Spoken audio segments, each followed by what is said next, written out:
Dan, you're on. Well, welcome everyone. I think we are live. If you can hear us, just drop a quick note to say we hear you in the chat. That'll just confirm it. But welcome to myth and myth building and myth work in science fiction and fantasy, or building science fiction and fantasy mythologies. Yes, good. I see people saying yes, we hear you.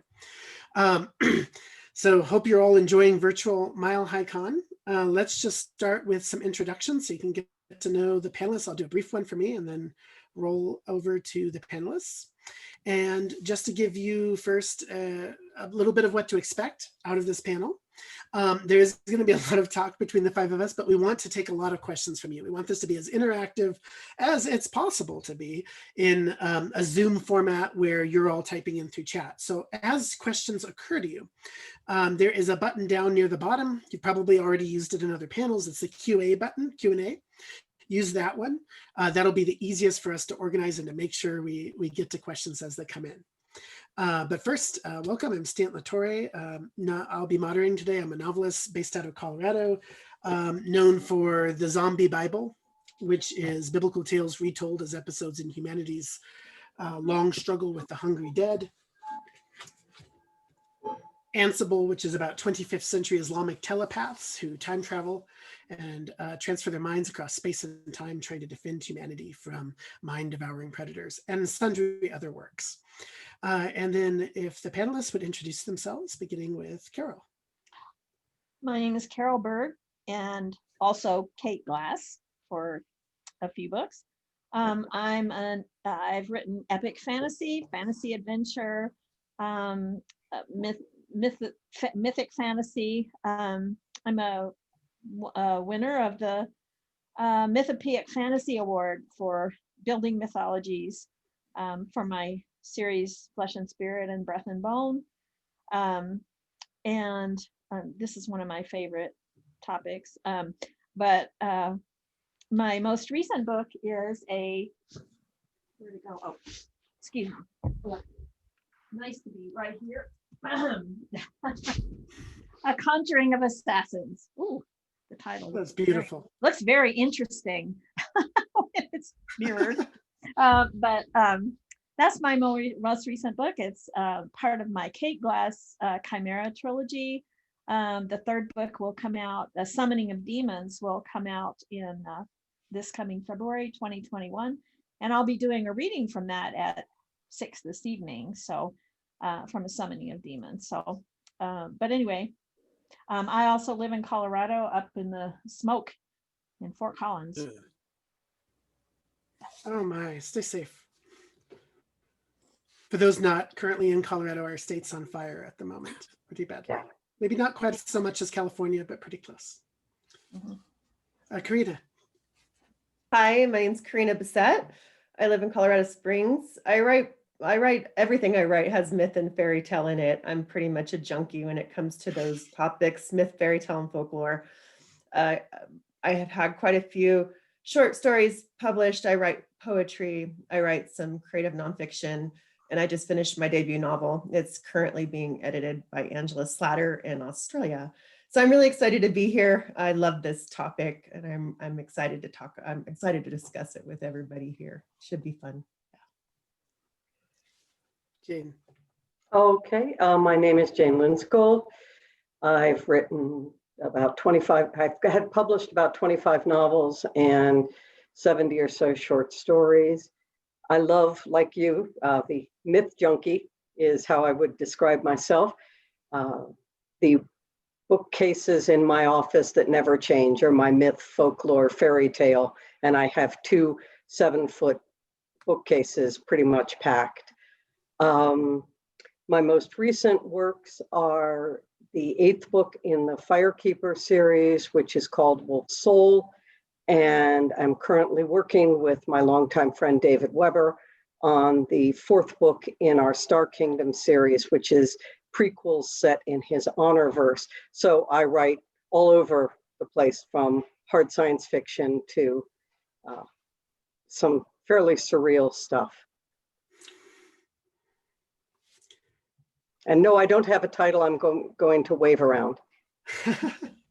And Ian.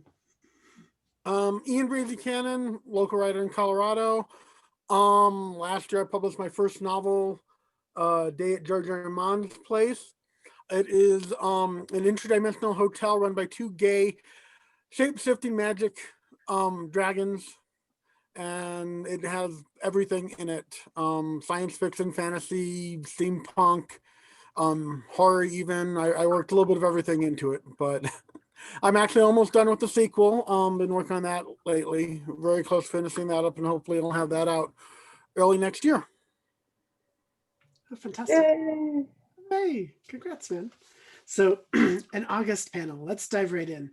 I will toss the first question to the panelists, and again, to the audience there, insert questions into the conversation as you will, using the Q&A function at the bottom.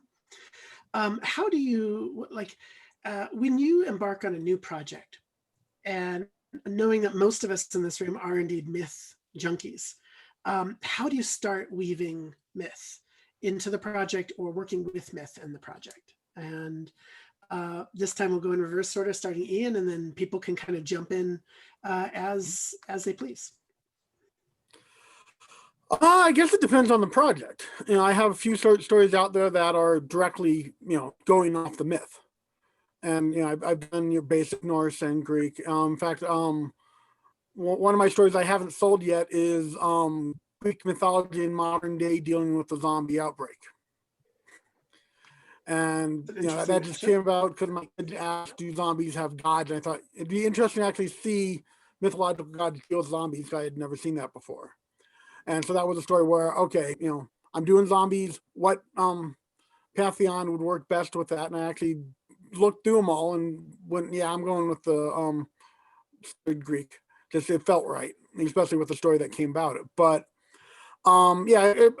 you have times where you go almost straight off the myth, but then creating it's where it gets a bit more tricky. But we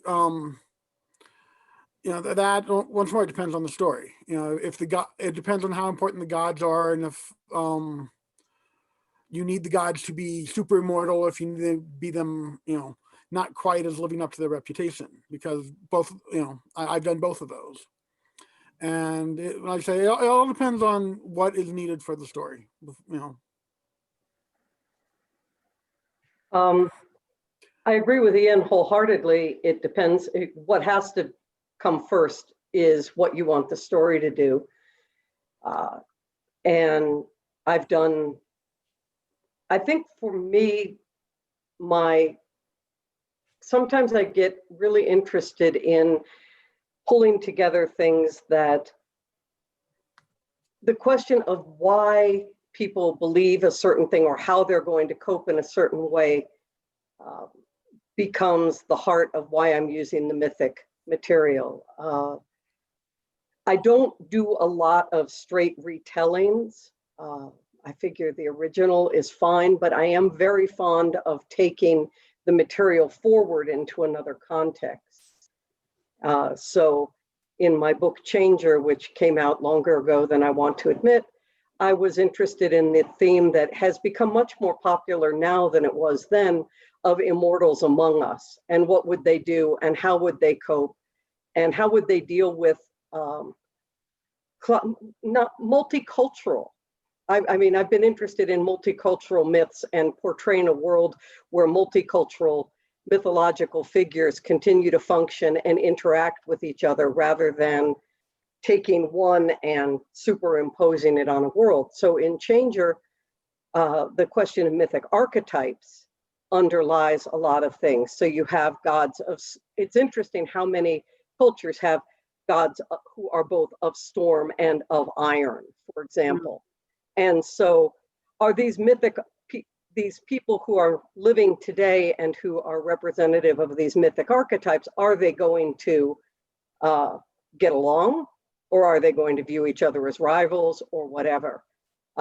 So I'm less interested in retelling than I am in either pulling things forward or in, like what Carol was talking about, creating a mythology to suit the world and the setting. But that can wait. we're going to get to that too. Mhm. What I did in starting out, again, it depends on what the origin of the story is. In my most recent books, the Chimera series, they're a series of fantasy adventures, sort of heist novel kinds of things, that are set in my version of the Italian Renaissance. And I knew from the beginning that I wanted my little team of sorcerers to be rare, that I wanted them in danger. I decided that, okay, this was going to be one of these worlds where magic is forbidden. But unlike some of those worlds, I wanted to make sure that there was a solid foundation for that reasoning, that not only is sorcery rare, but why it would be so punishable by death is essentially it. And so I developed a mythology for this world. If you have a region where volcanoes and earthquakes are frequent, and I built the mythology to explain why those things are there, and why people have seen fit to exterminate sorcerers, because they believe that there is a mythical monster buried, imprisoned under the earth, and that that sorcerers, that their object is to set it free. And that involved, going into, okay, creation stories. And then I have to decide, is it true? Which is, playing God over the gods is really fun.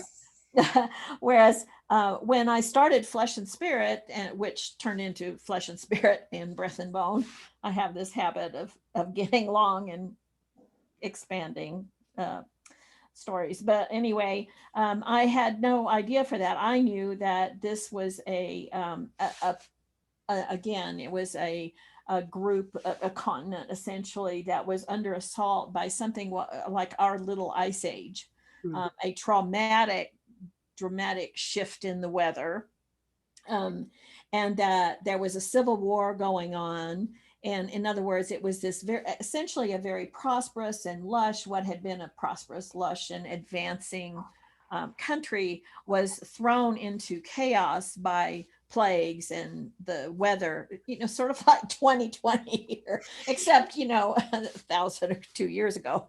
But, that kind of thing. And then again, I didn't know at the beginning that the mythology was going to be so important. All I knew was that my hero, who had been essentially running away, he wasn't heroic at all. He was running away from his life in a very restrictive, elite. Magic here was the elite, and that, but that he had a talent for cartography. His family was famous for magical cartography, and he ends up in the dumps, and at the open, he's deserted a battle in this civil war, and he's got some stolen goods, one of which is a book of maps that his grandfather made, that purportedly, using a Cartamandua map, would lead you into the realm of angels.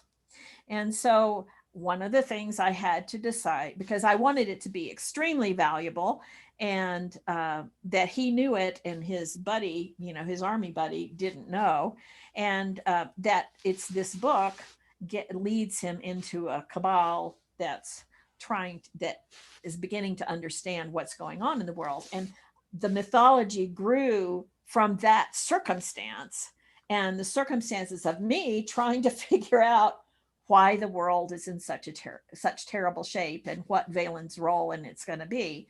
And so it's dependent on the story. And I always, start out with some kind of one of the first things my first editor told me is about one of my very early books was, don't give me Gods and Goddesses 101, because it was essentially, it was a book where it didn't depend on, the story didn't really depend on it. And so that comment sort of made me angry, and made me say, yeah, I did that in this particular things. So anyway, that's sort of, yeah, mine. So I start with the seed of the story and decide, and it grows along with the characters, along with the plot and everything as I write. Hi, I teach fairy tale and mythology classes at the Storied Imaginarium. So I have students around the world, and I ask them to do what I do in my own work, which is to take familiar elements from stories and then combine them and then create something new. So when I'm writing something, I challenge myself to create new monsters, new mythologies, but I pull elements from the old because those elements give the reader a grounding place, right? Those symbols become something that they can actually cling to as you're building a new world.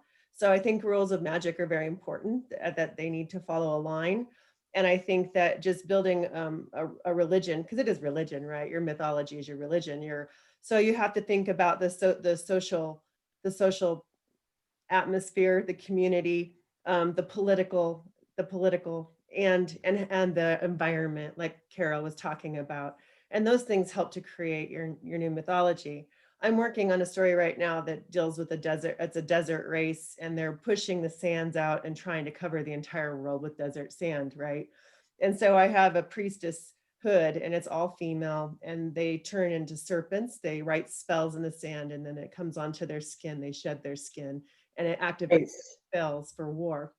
So of course, their goddess is a serpent goddess, right? And then, and so I had to like make sure that I followed that line of magic all the way through. And so when they're taking their belief system, they're using it they're convoluting it to move forward, to conquer. And I think if you look at patterns in history, that's what happens with religions as well, is they're used to create movements, right? To forward your thinking and then to overtake other people with those beliefs. So definitely, I think setting is incredibly important in that. Can I dive in? Karina brought up something that is, I just want to hug her. If we were in person, I probably would have bounced. But one of the things that really drives me crazy is that when people design religion and magic and think that vague is more real than grounded, whereas if you have a background in anthropology, theology, or etc., system is the most, it's only sort of, woo is a modern thing. Real myth, real legend wants rules, wants order, wants a sense of how do we interact with the cosmos, how do we understand it. And so vague and is actually a very modern, Yes. and not really a very mythic thing.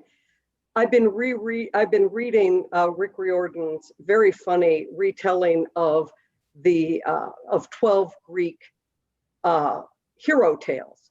And he's constantly talking in there about how, there are rules, and where a lot of the heroes get in trouble is when they break the implicit rules, and that there are rules for mortals that the deities are not required to follow, but that if the deities break those same rules within their own community, they can get in trouble. And so I guess if I was doing a lecture on how to create a realistic mythology or whatever, only reviewers and people who are very, very into non-anthropological, non-mythological rooted religions think that vague and mystic is more mythological. Real myth is actually very, very grounded. As Karina said, we use the term myth.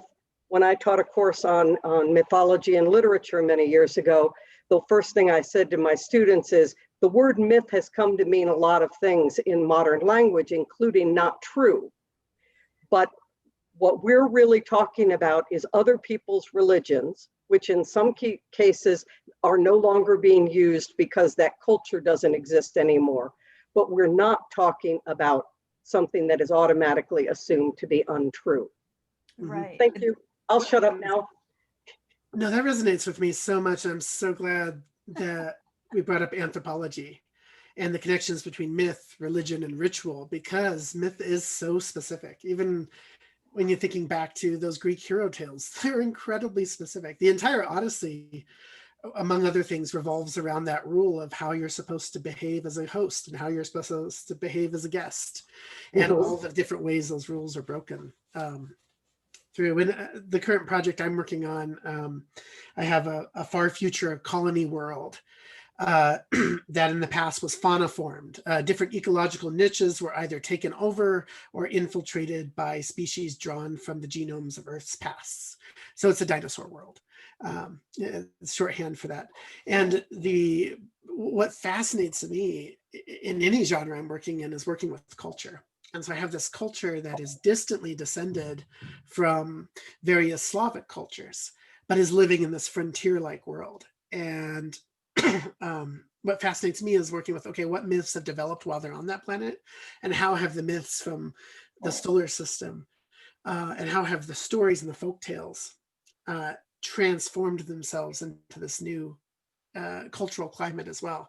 So at death, when one of the people of this community dies, the others have to gather and tell the story of their life, and they have to have a story to tell of that person.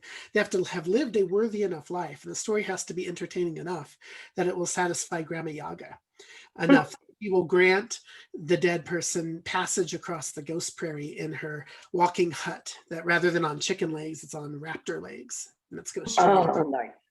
But if the tale isn't worth it, if nobody knew their story, or if they didn't live a great story among their people, within the codes of their people, then they don't get passage. They're lost as a ghost traveling forever across the cold ghost prairie.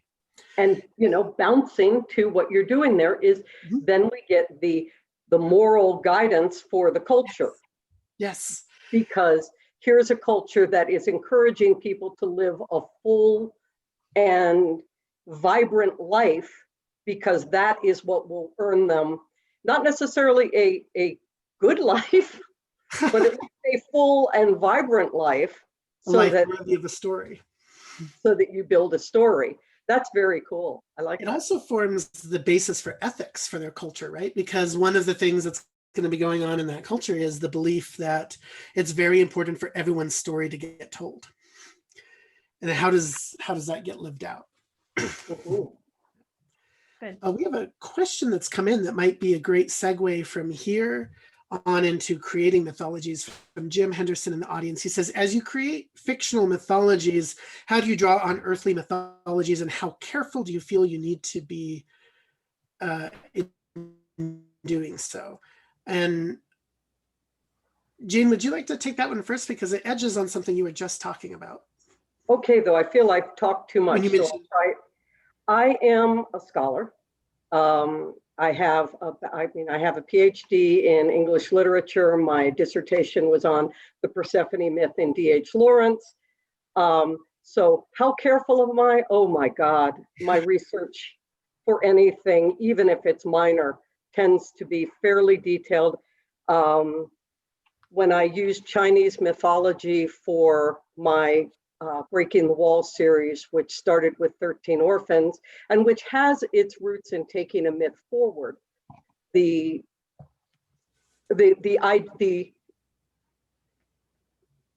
I read so much Chinese mythology, and I came across the problem that Chinese mythology was largely destroyed at one point, the famous burning of the books that you may be familiar with. So that it is an interesting mythology because it was sort of retroactively created after a lot of traditions were deliberately wiped out in an attempt to create a unified culture. So I once kind of lost my mind when a friend of mine wanted to write a series using Venus. Well, I guess it was probably Aphrodite, Artemis, and Athena. And I offered to loan her a bunch of books, and she said, oh, bullfinches is enough. And I'm like, bullfinches is a tertiary source material. What do you mean? No, So to me, it's very, very important As far as how close do you need to stay? Well, if you're not retelling the myth, if it's important to depart from the myth to make your own fresh story, I think your tree needs to have roots, and then you grow your tree from that roots. But please don't discard the roots before you grow your tree. Okay. Go ahead, Carol. Do you want to Stan? You need a point if you. Carol, go. I'm here. I tend not to base mine on Earth mythology. Because I'm not a scholar in that area. I've read, here and there, but I don't want to imitate. I want to create my own. And what I try to do is I try to look at structures of mythology, structures of religion, structures of belief, and the elements that that seem common. And one of those is answering fundamental questions about why we're here, how we got here, why does the sun come up every day, what happens after we die, what constitutes a good life. I love the story of telling the story to get across. And I think, that myths and religions encompass stories. And that's one of the telltales that I draw through is I decide on stories. There are practices of piety. I have a sheriff that when he leaves his home village, he always takes dirt from the road and spreads it on his forehead, and that helps him get back. And there's a story attached to that. And you have, in cultures have feast days or not, but if they do, they often they originate from a mythological story, and that story allows metaphor. It allows a depth to the culture and a depth to characters as to how much they adhere. Every kind of belief system has avid believers who believe every word of the stories. You have the fundamentalist, you have the conservatives who can sort of take or leave, they're not sure, whatever. And then you have the people who give lip service. And so I try to build in that cultural structure after I get the seed of what I want growing from, the use of the story. Are there apparitions who dance at midnight? Is there a fae-like group that if you're at the right place in the moonlight, do you see them dancing? And who are they really? Who do people believe they are? And what happens if someone discovers that, oh my gosh, they're right? I love pulling the rug out of sincere believers and say, this thing you believe, it's sort of true. So then is there something beyond? So there's these layers and the questions in the structure. And that's where, I like inventing my own rather than going and saying, oh, this is this cool. I really like, Bedouin, the Bedouin mythologies and stories. And I'm not going to go do those. I'm going to invent my own based on what I know of desert cultures, about hospitality, what would seem logical to fit together. We've lost Ian. He's gone to sleep in his corner. No. I think that having a foundational knowledge is really important when you're creating mythology or creating a religion, because many things are cross-cultural. They tend to do with birth and ritual, life and death, right? And so knowing what those patterns look like across different types of religions helps you when you create your own patterns, right? You can see those patterns emerge. In Project Gutenberg, if you go and you type in myth, there are dozens of books that you can read about different kinds of mythologies. I think one thing that we tend to have some problems with is sticking with Western mythologies and Western religions. When you can take elements from other religions and implement them when you're creating your own, depending on what those rituals are about. And so the foundation, I think, is really important. But I think it's okay to draw from religions as long as they're not living religions. When you're dealing with living religions, I think you should be very careful about taking those. I had students who want to take Kali whole and put her into a story, and I'm like, you need to stop with that. I mean, you can take elements and combine them and create something new. The older religions that are now considered myth because they're no longer living religions, those are fair game. And if you want to do retellings, there's dozens of books you can see how people have done retellings, like the Mythic Dream, right? The new myths there, and you can see how other people done retellings, or you can take those elements and move into something new. So Dune is coming out, right? Again, a new one. And that's a fantastic example of creating something new from what that has familiar elements. When he pulled the Bene Gesserit, right? Herbert, he was taking some of his experiences with Catholicism, forced Catholicism when he was younger. He was looking at the mushroom cults, right, from Mexico. There's some Taoism in there, some ideas.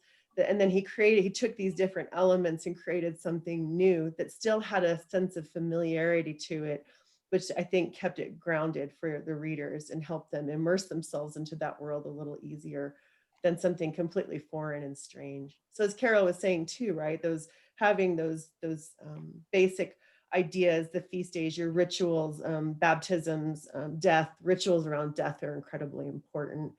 And it helps keep people following their lives, and it helps create social structure and community, which I think is incredibly important. Ian, what would you add? Well, going off let me look at the question real quick. The part of how careful do you feel you need to be? I look at the Disney movie Hercules as one that drove me crazy. I know a lot of people love it, but it was so way off the myth. Even the character himself, when he fought the Hydra, one of the big things with the Hercules myth was not only was he strong, but he was smart. He could figure out this stuff. They breezed through all that. He beat the Hydra purely by knocking a whole mountain on him. Okay, that doesn't fit at all with the character we got to see in the mythology of he figured this out. He used his mind and his strength together. And his friend. What? And the help of his friend. Right. His charioteer. So you get this bulking guy that all he does is he bashes his way through everything. That's not the same myth. You know, you butchered, you know, I'm not even going to go into the Hades and his actual parenting and stuff like that. You know, it's just the character of Hercules himself, to me, they really got wrong. And they went the wrong direction with him because of what made Hercules so great in the mythology was lost. And so that's definitely one thing you have to respect adapting this stuff is, you know, looking at what makes the character so powerful, what makes the myth so powerful, makes the stories work, and make sure that comes through. Because if you lose that, you're killing off the myth and the power of it. I think there's certainly a responsibility in my mind that I would bear to the reader if working with especially a living mythology or stories, narratives from a living religious context. Certainly whether I'm working with an ancient and potentially extinct context or a living context, if I'm changing things in a fantasy and science fiction context, it needs to be very intentional. I need to know what I'm doing. I mean, what's going on with Disney's Hercules is that they're telling a very American myth of the rugged individualist. It's all about strength. It's like, it definitely isn't Greek anymore. But I think when working with a living religious or mythic narrative, the way I would think about it is you have to be responsible in exactly the same ways you would be responsible if you insert a character into a book set in the contemporary day who is a Muslim character or a Buddhist character or a character from some tradition that is not your own. There's a responsibility of research there. There's a responsibility of representation there. Ideally, you would want to be telling a story where people from that tradition would see themselves in the story rather than a story about them that really warps what their stories are about. So I think there is a degree of responsibility there. I really like a couple of the things that came up here about patterns, and would add though that I think there's a real risk Karina, you mentioned that if you go into Project Gutenberg, you can find many, many, many, many works on myth, but a lot of them are very Eurocentric or very Western focused. And a lot of things that people who've written about myth have done in past decades is really built a pattern based on their understanding, or identified a pattern based on their understanding of very specific Western myths, either Northern myth or Greek or Roman myths, and then tried to layer it over the rest of the world's stories. And religious stories and mythic traditions in other parts of the world may not work quite the same way. They may be answering similar questions. That's shared in common. And I see someone mentioned Joseph Campbell. That's one of the two big problems I have with Joseph Campbell, is that he takes myths and storytelling traditions from around the world and tries to jam them into this model he's created. But it's at a great disservice and risk to those traditions. I think the thing is that Campbell was Jungian. Mm-hmm. He was in a sense trying to fit everything into the Jungian myth. I think that's right. Whereas Sir James Frazer with the Golden Bough was at least attempting to collect a variety of stories and not necessarily superimpose. Let's fit it all together. And so it's when way back in the day when I was in college and in grad school, one of the things that came up is always weigh your sources. And one of the reasons that Project Gutenberg would be a place I would be a little bit hesitant to draw on is because Project Gutenberg largely draws on materials that are out of print, and not just out of print, excuse me, in the public domain, which means they're very old in many cases, and they're very much more likely to have what you brought up, the attempt to culturally superimpose a value system. I have a collection of Japanese myths that's from a Victorian translation. And there's the hero figure, Momotaro.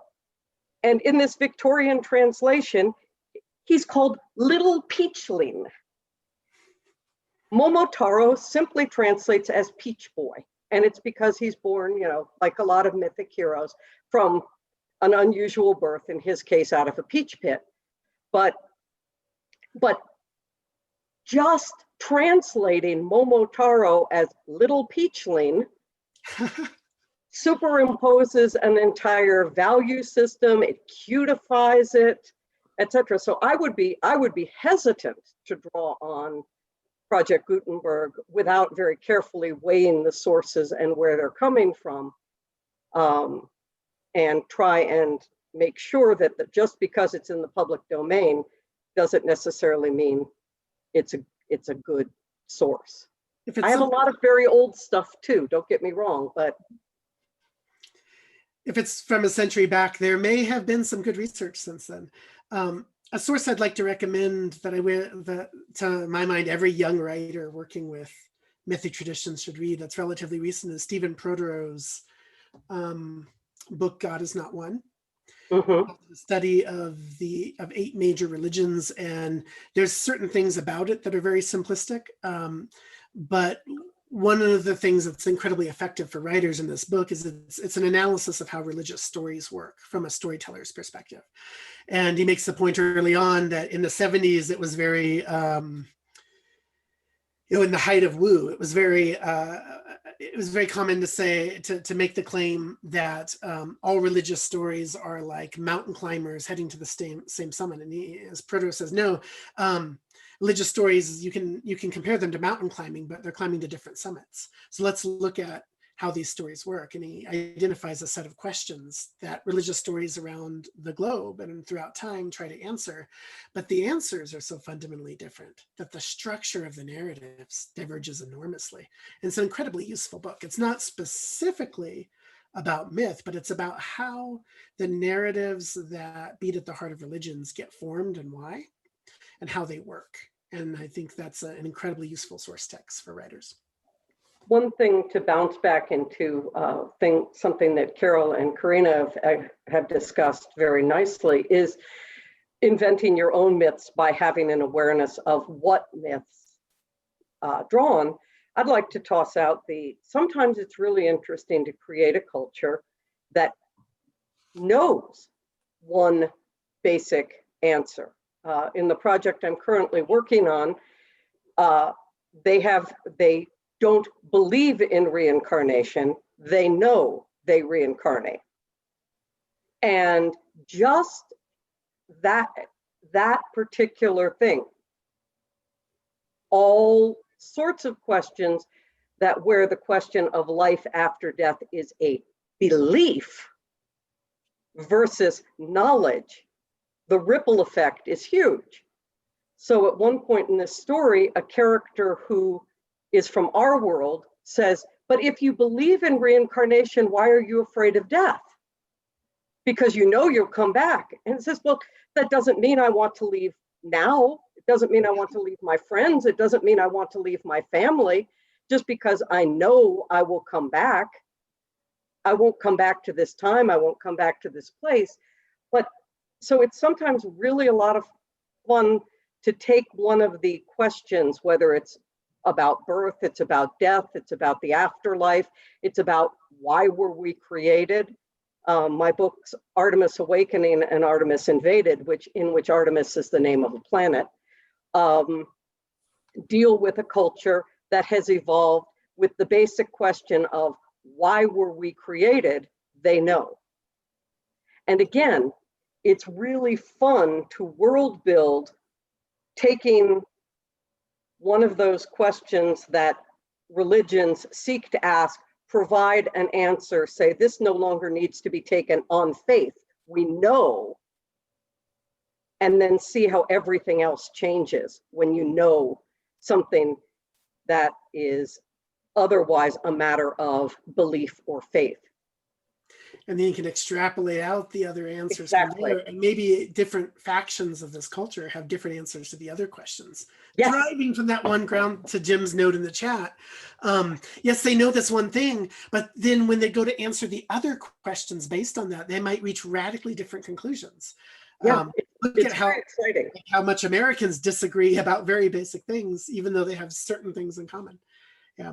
It's also fun. It's Oh, sorry, also go ahead. fun Mhm. to take someone who believes firmly enough in something. I have in transformation, I have a man who he's brought up as a warrior, a magical warrior in a specific kind of battle, where his whole people, his whole culture believes that they've been fighting a war for millennium, that they believe is their duty because they're the only ones in the world that can do it.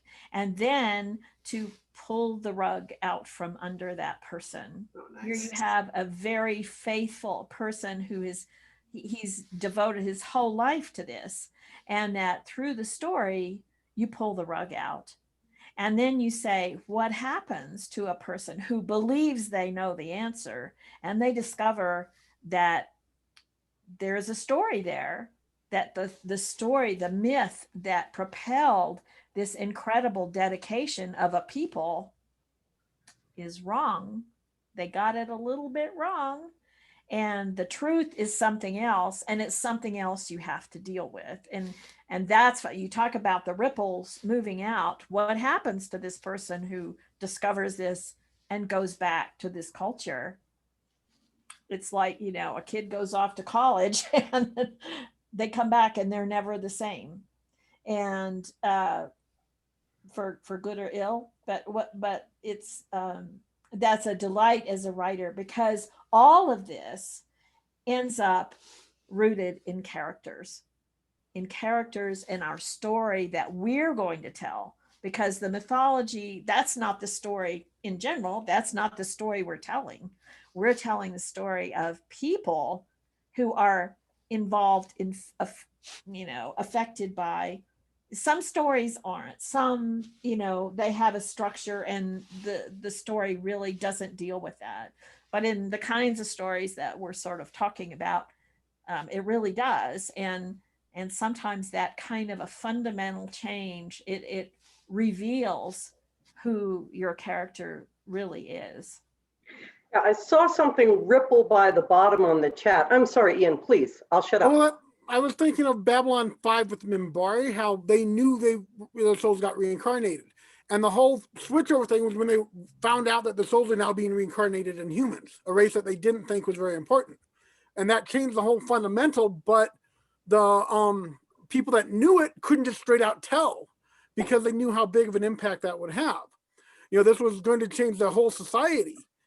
And, you know, they already knew there was, you know, issues within the society. So I remember how Babylon 5 handled that. And it was really a great big, you know, the whole society has to change when this information comes about because there's no other way it's going to happen. But we knew, you know, that they knew how it functioned. They knew how you know, we get reincarnated. Yes, we do. Wait a minute, we're getting reincarnated in a whole different species now? No, what? Huh? You know, so even you know, like you were saying, even that knowledge, when that so it takes a nice 90-degree turn, you know, it still changes everything. And you use that. You take stuff like that and you make that into the story. You know, when the mythologies don't go the direction that everyone wants them to. Here in the 21st century, there's a lot of things we know the answers to now, but we still have to figure out what that means. Yeah. Karina. I would hesitate. I would like to say also, I think superstition, because you're not going to give the whole Bible of your world. But if you look at folklore, superstition, and fairy tales, those are the mundane ways that we live that echo and show can open up their religious beliefs that they have, right? Like offering salt to someone who comes into your home. Things we still do today, right? With the black cats or the 13. Or not eating blackberries after Michaelmas. So if you have those little tiny instances of folklore and superstition that feed into your story as well, it also opens up that worldview and shows how the people live without actually giving them a whole story about Genesis, you know? So I think that's really important too. And you can look, there's all sorts of resources for folklore and superstition that you can kind of take and seed and reach and change to meet the needs of your society and your culture. I like that. In my Firekeeper series, which is imaginary world fantasy, so I created all the religions, the wolves, who are very important to it because the main character was raised by wolves, they don't see themselves as having religion. And when they meet the humans and their various human religions, they find it kind of puzzling. But at the same time, they have a whole body of proverbs. And one of the wolf characters is constantly quoting various proverbs to the point that one of the characters accuses him of making them up to fit the situations. But cultural knowledge can be and your cultural worldview can really be nicely brought across with those little snippets.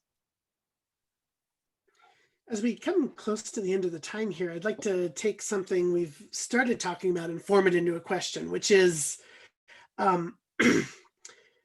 what in your own writing, what is the moment when you've had the most fun? Let Ian start. He's been patient to be to the end. Me? Yes. Most fun working with this and why?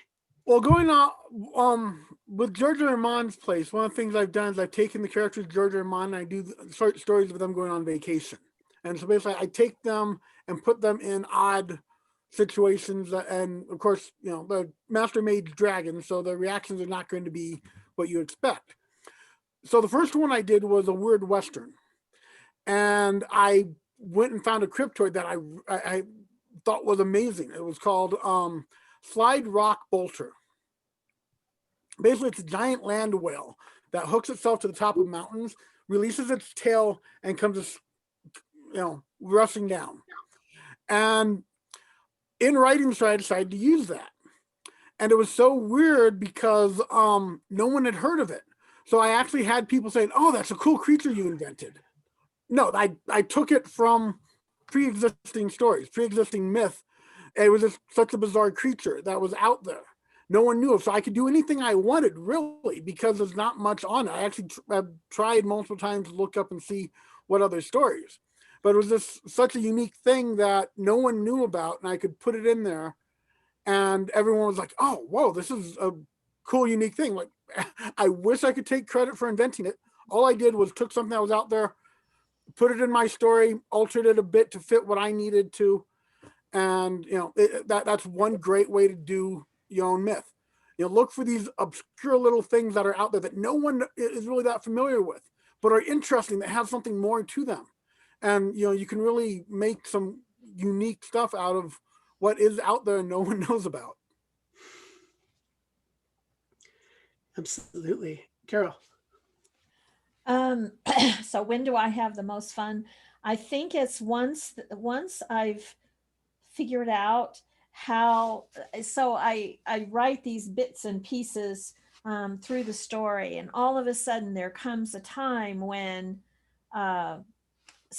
things start bubbling out, when my hero who's coming to understand that everything he believed isn't the same, isn't exactly right, and that he's going to have to do something about it. And yet you see him after he actually goes on a raid, a bandit raid with sort of some rebels, and there's a young man there who loses his twin brother in this battle, and he comes to Seon and he asks, he said, no one else here understands what Azarians do when you lose someone, and I need something. You could tell he was mourning, and Seon was able to come up with a song that is what they would sing when they lost someone in a battle.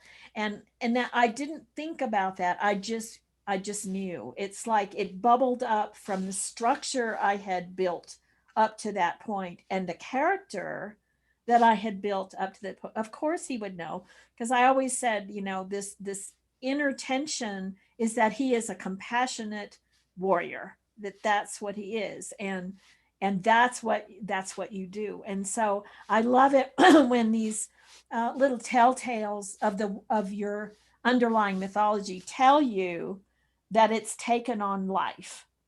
Yes. Because you find it and it goes with you, and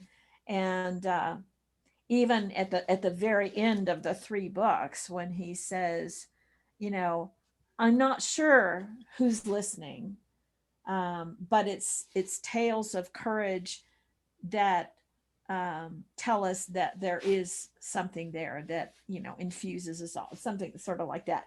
And so that to me is really fun part of designing mythologies and belief structures, whatever. Karina. I'm a compulsive researcher, so I really love it when I find connections, because they exist everywhere, right?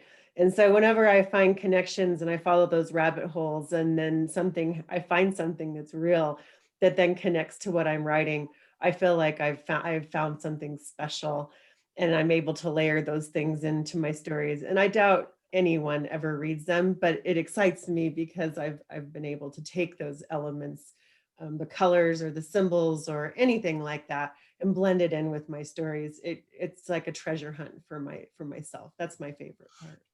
I love that. And it creates the texture for your stories too. Whether people notice the specific details or not, it creates that overall texture and richness. It's incredibly layered. Yeah, I love it. It's so much fun. Jane. I just, what Karina said echoes something Roger Zelazny said many years ago. He said that a story should work even if no one gets any of the illusions, but if they get the illusions, it's so much extra excitement for them. For me, I think I'm kind of in between Carol and Karina. I am also a compulsive researcher, and I love when I have that zing moment, because it makes it feel like this imaginary thing I'm creating is real. But I also love the moment where I realize my brain is thinking like someone else, that I've detached from the Jane Lindskold who is typing, and something else is speaking. And I love that. I wrote my book Asphodel, which is a very slim novel that is laden with myth and whatever. And my goal with it was, I am going to not think, I'm going to let that other come through. And it was just an incredible high. So I sit on that little black line on the panel right between Karina and Carol. I so understand where they're coming from. That resonates with me so much too. I think one of my favorite moments for me with my son, like how I experience the sense of play, is when there's enough cooking in the story and in my head about this culture and the kinds of stories that matter to them, that I sit down, whether it ever shows up in the book or not. At some point, I sit down and I write a story as they would tell it. And when I write one of their folk tales or one of their myths, and just see what their voice is and how that person understands their world, that's incredibly exciting to me. Also a compulsive researcher. I think the single moment of the most fun I've ever had working with this was writing time travel, because in Ansible I have a character who has things to do from the time of the Australopithecines to the end of the universe. And multiple times she runs into a situation where a culture has a goddess that is her. And it makes her deeply, profoundly uncomfortable to find out that after she's done a thing, there's now a religion based on her. And dealing with that like complexity of emotions for her and seeing how those stories morphed over time was incredibly exciting. What I think is very neat about this panel is we've got 5 people, all of whom compulsively research, love exploring, and use it in different ways to create very different stories. It's just sort of terrific. From Carol, who I don't want to derive anything from anything else, but boy, I want to know the roots and the structures. Yes, to Ian with the sky whale. And there's just an incredible sense. Really great, all the different ways people can use material. Oh, thank you all so much. I think we're just about at the end of the time with like 2 minutes here, and I'm a fan. We don't have to do the physical con thing of rush downstairs to get to the next room. But I'm definitely a fan of leaving people a moment or two to transition. But Or before facilities or fill their coffee mug. Or to refill their coffee mug or run to the bathroom.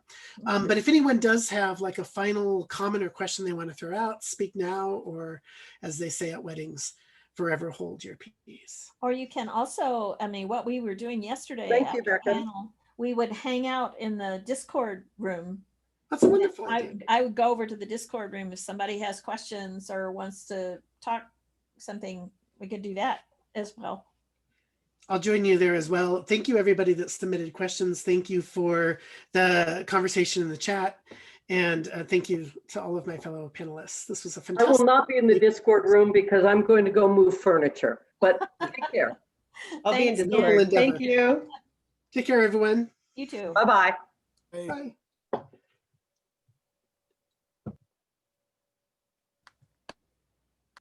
That was great, guys. Thanks a bunch. Thanks, Bruce. I hope to see you in person sometime soon. You too, Yeah. Ian.